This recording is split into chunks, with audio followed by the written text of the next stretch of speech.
Não faz parte da frente onde eu estava, não? Mas do conhecimento que eu tenho, era um grupo restrito das pessoas que sabiam dessa operação.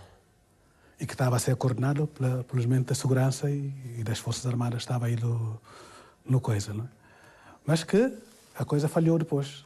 Falhou, parece que houve uma certa hesitação, segundo informações do comandante, até quem dirigiu essa operação foi o André Gomes. Houve uma certa hesitação aí no último encontro.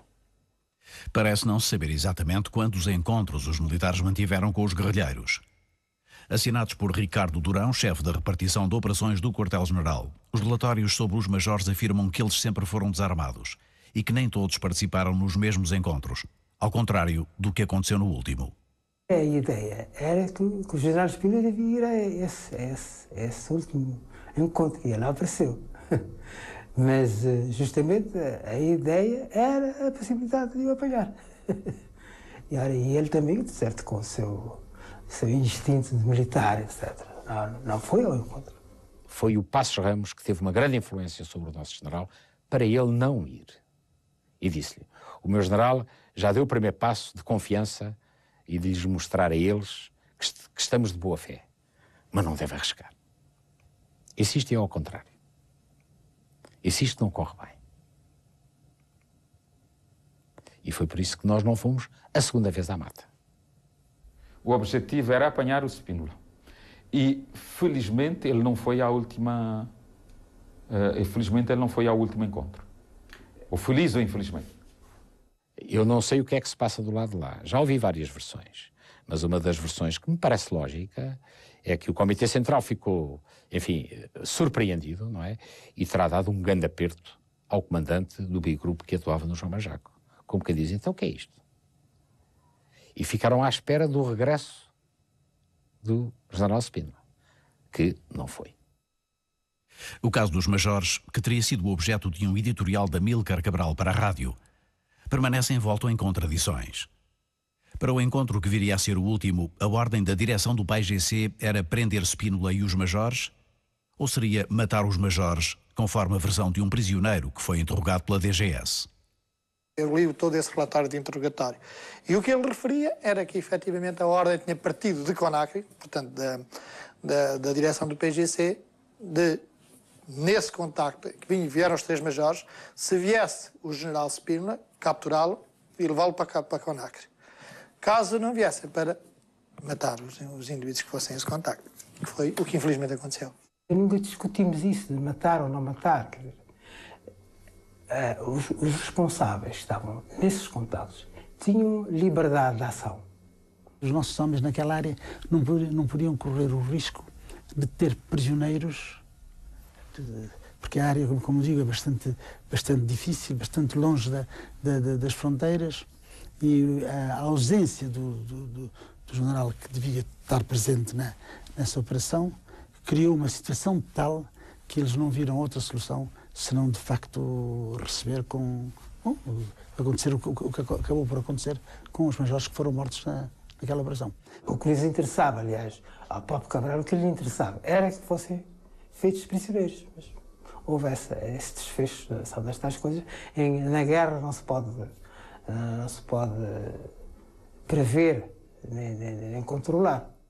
No dia em que foram mortos, o André não chegou a ter contacto com os majores, porque a ordem não era nem nos prender, não tínhamos condições de os guardar prisioneiros. Foram executados logo no local. E as instruções da direção do partido era executá-los mesmo. Aqui está um tipo de uma operação, que é uma operação de grande esperança, de grande vontade de fazer bem e que é paga com a morte. Não havia nenhuma vontade de paz. Que ninguém diga isso eu pessoalmente não aceito. Havia um movimento, sim, de desarticulação das Forças Armadas, do PAIGC, do seu enfraquecimento e da sua derrota. Os majores foram lá desprezando o nosso povo, desprezando os nossos ideais, desprezando os nossos ideais e querendo levar as nossas tropas à rendição. À rendição não, à integração. Não, à das rendição, Forças Armadas, à rendição. Que seriam o começo da independência verdadeira da Guiné. Bom, eu acho que os homens que lá estavam, que tinham a responsabilidade da luta, acharam que não havia outra solução. Não havia outra solução. E também o relacionamento daquela gente com eles, aquela atitude de desprezo em relação aos ideais dos homens que estavam ali à testa do partido, pensando com uma perna de vaca ou com umas garrafas de bebida, podiam, de facto, destruir tudo aquilo que se tinha acumulado como ideais e valores da luta de libertação do nosso povo. O objetivo era justamente cindir o partido e, consequentemente, destruir a nossa luta. De maneira que, aliás, Cabral tomou isso em mãos e seguiu, mais ou menos, de perto este assunto. Era uma operação inaceitável. Porque, para nós, quem quisesse discutir com o PIGC tinha que discutir com a sua direção. Por isso é que dizemos que a discutir seria com o governo português. Cindir o partido, dividir o partido. Como é que ia dizer? Empolar, digamos, toda essa questão de cabo-verdianos e guineenses, etc. E separar isso. Uma certa tentativa de fracionar o próprio PAIGC através da sua diferença étnica entre mestiços, cabo-verdianos e guineus. Ou guineus mestiços, porque há guineus mestiços, não é? Houve aí uma manobra, isso houve. Os portugueses não colonizam a Guiné, afinal são os intermediários, alguns dos intermediários portugueses que colonizam a Guiné são os cabo-verdianos. Esta é a análise do general Spina que ele procura utilizar contra o PIGC. E uma das vias para lá chegar, essa solução que ele pretende, é a penetração e infiltração do PIGC, e, sobretudo, é nesse quadro que se insere a ação através dos majores. Os majores foram deslocados para Bissau, onde seguiu o aspecto funerário, o processo funerário seguiu normalmente, e o Spínola ficou altamente perturbado e consternado e emocionado com o acontecimento. Reuniu-se ao quartel-general e pôs o problema, e agora? E agora as opiniões dividiram-se. Houve quem preconizasse imediatamente, também emocionado, que era preciso pôr aquilo a ferro e fogo, que era preciso vingança rápida, e houve também quem dissesse que não podia ser assim. Não houve nenhuma ação de retaliação. Bom, e sobre as populações, isso nem pensar. Nem pensar. Terá havido um ou outro incidente, mas severamente punido pelo nosso general. O general optou por essa maneira de proceder, não entrar em retaliação. Retaliação houve, mas foi da parte do PIGC, na região e nas populações, para não perder a face. Estou a ver o gabinete, e o nosso general está do lado lá da secretária, nós estamos todos em sentido, não é?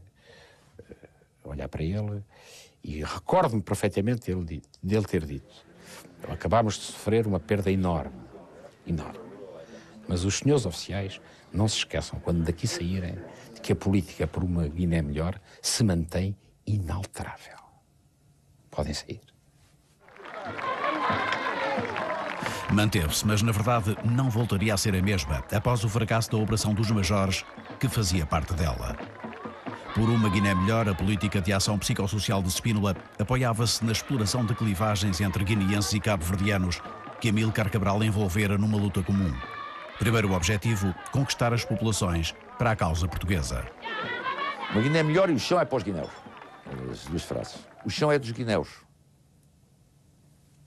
Era, digamos, já uma fratura entre o guinéu e o cabo-verdiano, porque o PGC, os soldados eram guineenses, as patentes mais baixas eram guineenses, mas as patentes mais altas e politicamente superiores eram cabo-verdianas.